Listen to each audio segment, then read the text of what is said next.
గంగారం మండలంలో కాంగ్రెస్ పార్టీ ముఖ్య కార్యకర్తల సమావేశానికి ముఖ్య అతిథిగా హాజరైన కాంగ్రెస్ పార్టీ జాతీయ మహిళా ప్రధాన కార్యదర్శి ములుగు ఎమ్మెల్యే సీతక్క గారు కొత్తగూడెం మండల శాఖకు నాయకులైనటువంటి జిల్లా రాష్ట్ర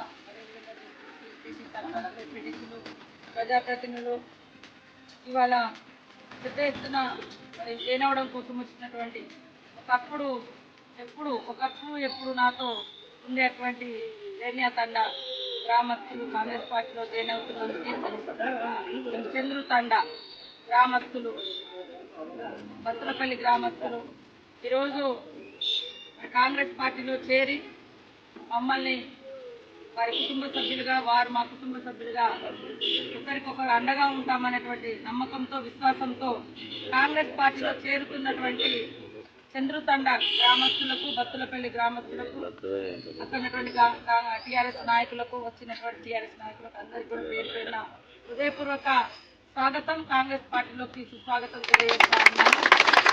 ముఖ్యంగా వచ్చినట్టుగా చాలా మంది రాజకీయ నాయకులు ఇక్కడికి వచ్చి లేనిపోని వాగ్దానాలు చేస్తా ఉన్నారు. కానీ 10 సంవత్సరాల నుంచి ఈ దేశాన్ని బీజేపీ, రాష్ట్రాన్ని బీఆర్ఎస్ పార్టీ ఏలుతా ఉంది.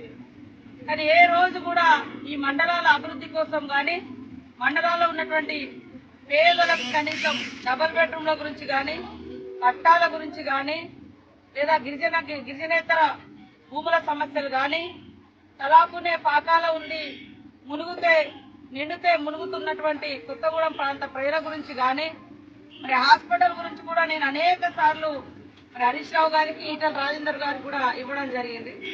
ఎప్పుడు కూడా పట్టించుకోలేదు, మాట్లాడలేదు. కానీ ఈరోజు ఎలక్షన్ రాగానే కేవలం ప్రకటన ఇప్పించి ప్రజల్ని మభ్యపెట్టేటువంటి ప్రయత్నం చేస్తా ఉన్నారు. కాబట్టి కొత్తగూడెం గంగారం మండలాల ప్రజలారా ఆలోచించండి. ఇవాళ వచ్చింది కానీ ఎమ్మెల్యే ఫండ్ 118 మంది ఎమ్మెల్యేలకు ఇచ్చారు కానీ ఒక్క ములుగులో ఉన్న సీతక్కకు మాత్రం ఇవ్వలేదు. ఏంటిది అన్యాయం అనేది రాష్ట్ర ప్రజలు ఆలోచించాలి, నియోజకవర్గ ప్రజలు ఆలోచించాలని కూడా కోరుతా ఉన్నాం. అదేవిధంగా డబుల్ బెడ్రూమ్ల విషయంలో కూడా గతంలో కూడా ఇవ్వలేదు. ఇప్పుడు కూడా వచ్చిన ఇండ్లు ఇవాళ ఇల్లు తిరుగుతున్న టీఆర్ఎస్ నాయకులు ఇంకా రెండు నెలలైతే ఓట్లు, ఇంకొక 10 రోజులైతే కోడ్ వస్తుంది. మరి అదే ఇల్లు తిరగడం 6 నెలల ముందు ఎందుకు తిరగలేదు అని నేను అడుగుతున్నా. అదే ఇల్లు తిరిగి ఇల్లు రాసుడు సంవత్సరం ముందు ఎందుకు చేయలేదని నేను అడుగుతున్నా. వచ్చిన ఇండ్లు కూడా గ్రామ సభలు పెట్టి ఇల్లు లేని వాళ్ళకి ఇల్లు రాయంటే ఇల్లున్నోళ్ళు సాటుగా రాసుకున్నారు. మరి ఇదే పద్ధతి. దీని గురించి కూడా కలెక్టర్ గారిని అడుగుతా ఉన్నాము.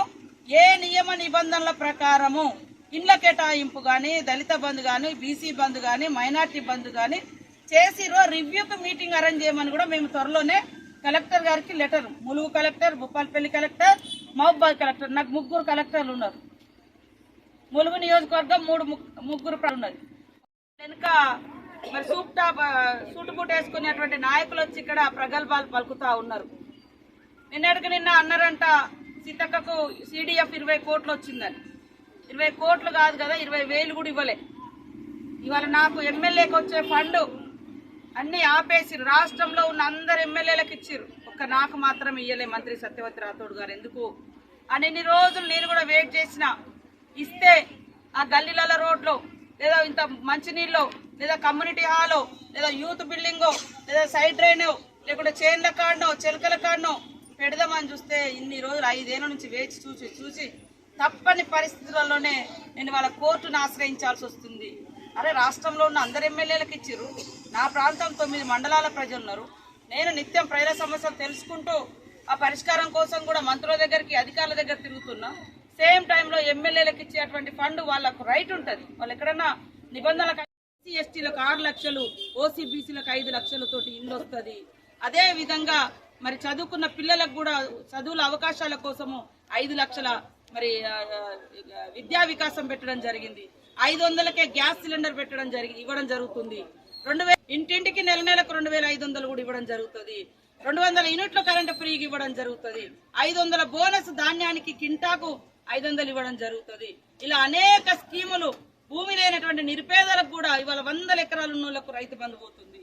ఎకరం లేని వాళ్ళ పరిస్థితి ఉందని కాంగ్రెస్ పార్టీ సోనియమ్మ గుర్తించి ఉపాధి హామీ కార్డు ఉంటే చాలు సంవత్సరానికి వాళ్లకు మరి 12,000 ఇస్తాను కూడా మన సోనియమ్మ ఒప్పుకోవడం జరిగింది.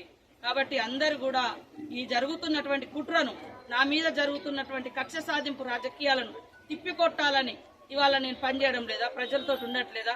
ఇవాళ ఈ రోడ్ల కోసం ఎన్నిసార్లు తిరిగినా మీకు అందరికి తెలియదా? శాంక్షన్ చేసినాక కూడా ఫారెస్ట్